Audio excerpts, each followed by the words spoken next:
solution to the war in Ukraine is more war. Pile in the weapons, splurge on militarism, threaten to engage in all-out economic and financial war against Russia.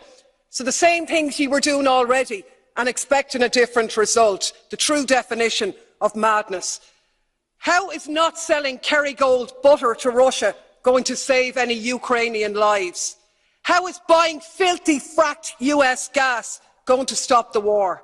They won't, of course, because nowhere have sanctions ever succeeded in ending a military assault or achieving regime change.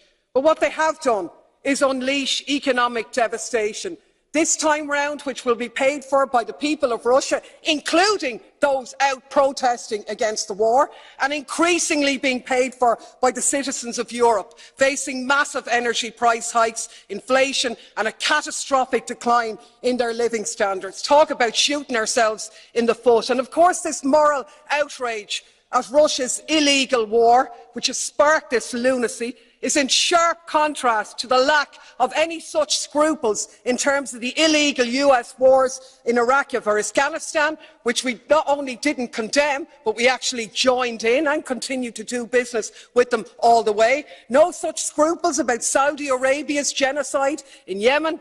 And even as the victims of those conflicts in the last few weeks meet to desperately seek financial pledges for their humanitarian crisis, they're being left short by billions, while we're happy to spend billions prolonging the war in Ukraine. Makes me absolutely sick. 7 weeks ago, German's Chancellor Scholz correctly said, peace in Europe cannot be won against Russia. But that's exactly what we're doing. Yes, Russia bears responsibility for this conflict. Of course they do. But we cannot ignore the role of NATO. And the EU, instead of promoting peace and acting in the interests of the people of Europe, the Ukrainians, the EU citizens, and yes, the Russian citizens too, has become a tool of NATO and the military-industrial complex. What is needed is an end to the conflict, an end to militarism, a ceasefire and a negotiated settlement. We should restore our role as a diplomatic one of promoting peace. Anything else makes us complicit.